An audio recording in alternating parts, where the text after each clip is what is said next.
They're the ultimate survivors, outliving the dinosaurs. These prehistoric reptiles haven't changed in 8 million years. But scientists are just now discovering why they are such super beasts. Alligators simply don't get sick. You don't often see alligators in the wild with wounds that are badly infected. And while they have hearts that are remarkably similar to ours, they don't have heart attacks like we do. Alligators, they have such extremely robust hearts that we can't get them to undergo an arrhythmia, at least in our lab conditions.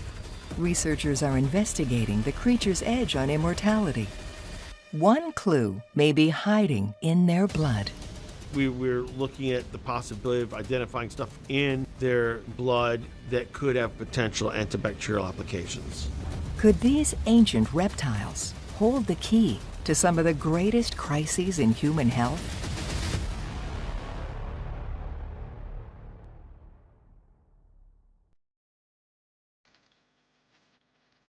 The average alligator consumes 1/4 of its body weight in a single meal.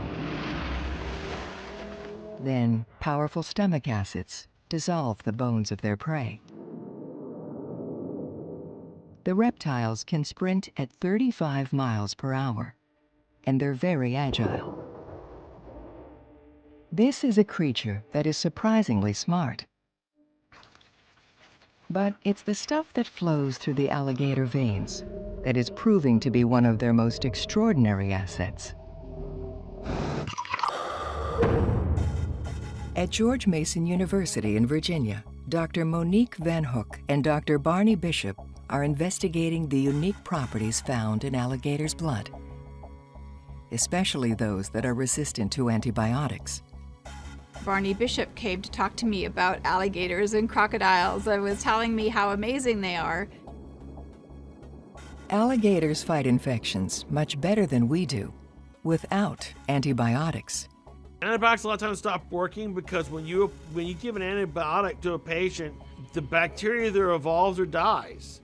So you create a huge selective pressure for the bacteria to evolve and develop resistance to antibiotics. Alligator blood is fascinating to look at in the microscope because unlike human blood cells, alligators have nucleated red blood cells. So this means that they have a large membrane and a large nucleus inside. When we look at human red blood cells, they are small and round and they have no nucleus. Alligators live in some of the dirtiest, most germ-laden habitats in the world, but they rarely get infections. There are a lot of microbes and bacteria in those environments. You don't often see alligators in the wild with wounds that are badly infected. And so we thought, well, maybe they're very capable of clearing these infections that they get from their surrounding environment or that they pick up from eating dead animals or whatever it is that they are encountering. Because alligators are so adaptable and known to be escape artists, the state of Virginia won't allow live alligators in the lab. Instead, St. Augustine Alligator Zoological Park in Florida sends blood samples for their research. They've been providing us blood collected from healthy American alligators. A typical analysis uses about 100 microliters of American alligator plasma, which is about the same volume as a tip of a pencil, really. We don't have to keep going back to the gator to get more peptide once we identify it. Once we identify it, it's data and sequences. We can chemically synthesize those without going back to the gator. Doctors Bishop and Van Hook are investigating tiny proteins called peptides that are found in alligator blood. What a peptide is a very small string of amino acids. It's shorter than a protein. It's still made of amino acids. It's made like proteins are made, but they tend to have different activities. They believe these proteins may be the key to the beast's superb survival record. Antimicrobial peptides really represent an ancient defense mechanism that is pervasive in nature. But even more importantly, that they might change the way doctors treat critical health challenges in humans. Some of these peptides are very important in our biology, and there are some that are antimicrobial. So that means that these peptides have the ability to kill bacteria or viruses through the way that they interact with the membrane of that bacteria or a membrane-encapsulated virus. Antimicrobial peptides identify threats to the animal's health and hold invaders like viruses at bay.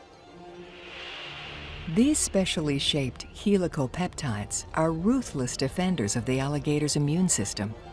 Helical peptides often are the kind of peptides that can attack a bacterial membrane. When that happens, it's all over for the bacteria. The bacteria cannot maintain its osmotic pressure, and it will blow up and die. So this is how these peptides will kill the bacteria. Peptides have been linked to the ability to prevent muscle loss and slow down the aging process. But in alligators, they do much more. Alligators are known to get several kinds of bacterial infections and also several kinds of viral infections, usually from the environment that they're in. And these bacteria would be subject to antimicrobial peptides and could be killed by them. 5 peptides found in alligator blood killed E. coli bacteria. If you were to fall into a pond where alligators live, there would be lots of fecal matter in that pond, so there would be lots of E. coli, there would be probably environmental Pseudomonas, and these organisms excel at infecting wounds and attaching to our wound tissue. I would predict that you would get a very nasty biofilm forming infection on your wound. Replicating the helical peptide properties found in alligator blood could create life-saving medicines for humans. We could have a new kind of molecule that the alligators have evolved to make, but maybe that the human body doesn't make. So this could be a new treatment for infected wounds in diabetics who have chronic infected wounds on their feet, for example, or in surgical wound infections or burn infections. We're really looking for interesting molecules from the alligator that we can then develop into medicines for infections in humans. When it comes to fighting MRSA, the superbug that causes antibiotic-resistant staph infections, doctors found that peptides in human blood only managed to kill 8 of 23 bacteria strains. But alligator blood proteins killed all 23. This little helical peptide, we took that sequence and then we adapted it to make it a little bit stronger, and we now call this new peptide 𝗥𝗲𝗃 because it was inspired by the natural alligator peptide that we had first identified. We hope to develop this 𝗥𝗲𝗃 peptide as a new kind of treatment for all these different kinds of infections that humans are subject to. The scientists are engineering the 𝗥𝗲𝗃 peptides and others so that they will eventually work in human systems. The most promising peptides we have so far are not the actual peptides identified in the gator, but they're modifications to the peptides that we've made. We've made some modifications, a sequence of the peptides that have enhanced their ability to act in various capacities. 𝗥𝗲𝗃, or something like it, may prevent viral infections too. Incredibly, in a different study, concentrated alligator blood significantly reduced the overall level of HIV in a sample of infected human blood. There are antimicrobial peptides that are known to kill the HIV virus. While George Mason investigates alligator blood, Georgia Tech scientists are looking into the heart of the matter. In Atlanta, Dr. 𝗵𝗶𝗆𝗁𝗀 is looking at the reptiles through a different lens. Heart disease is actually the #1 cause of death in the world, and particularly in the United States. So more people die of heart disease than any other disease. Dr. Fenton is a physicist, and he's solving the mystery of why alligators don't have heart attacks, but we do. Dr. Connor Herndon works with Dr. Fenton in his lab. Living systems are very complicated, as we know. We usually just have to observe animals and how they function and everything, but we're living in a time where we're now able to understand and quantify mathematically how these systems are working. That's why I liked Flavio's research. He's trying to shove mathematics into the heart, which is really exciting. In a mammalian heart, if you change the temperature a little bit, the heart can have arrhythmias very easy. Any small changes in temperature can initiate an arrhythmia. That's what happens when people fall in the water and it's cold, in hypothermia. The reason of dying is more due to initiation of a sudden cardiac death, of an arrhythmia, than actually get it by drowning. Regardless of temperature change or how sudden it is, alligator hearts just keep beating.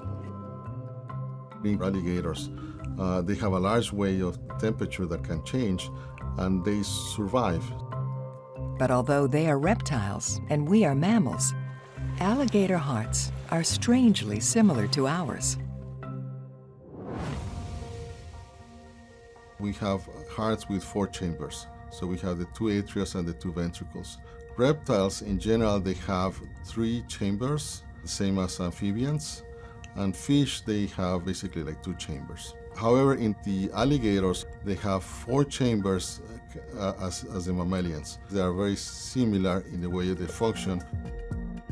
In a heart attack, blood flow to the heart is blocked and heart muscle dies. This leads to arrhythmia, which means the heart beats too slowly, too fast, or irregularly. We found out that it was very hard to initiate an arrhythmia on alligator hearts.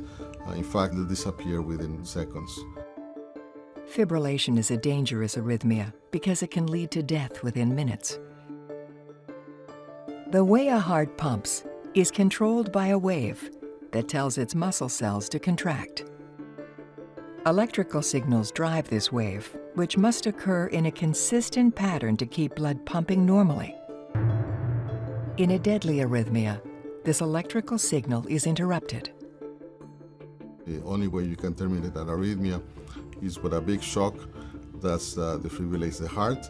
These shocks are very strong. They're about 300 joules if are external. It can be very painful.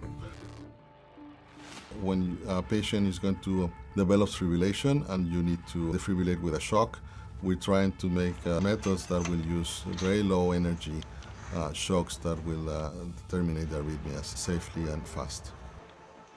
Dr. Fenton's lab is constantly investigating hearts from many animals in anticipation of one day improving cardiac care for humans. It's common for medical teams to lower a patient's body temperature in preparation for surgery. But Dr. Fenton's team is on the verge of a breakthrough that could make the process less dangerous. The problem is that when you do surgeries at low temperature, because of these changes on electrophysiology of the heart, is very risky because you can initiate an arrhythmia in the heart. We're trying to figure out what are the changes that you could do to prevent the initiation of an arrhythmia when you lower the temperature and get the benefits of lowering the temperature when you do a surgery. Fenton and Herndon's research into the amazing hearts of alligators will one day save human lives. If we understood a lot better about how alligator hearts are able to stay much more robust to perturbations and how they can resist arrhythmias, maybe that knowledge can help drug manufacturers target particular ion channels that can help to mimic that in humans. When people have been looking for antibiotics all throughout the history of science, we have often looked to the natural world for the starting point of developing new drugs. It's clear that inside alligators, there is a treasure trove of information that will enable future generations of humans to live healthier, longer lives.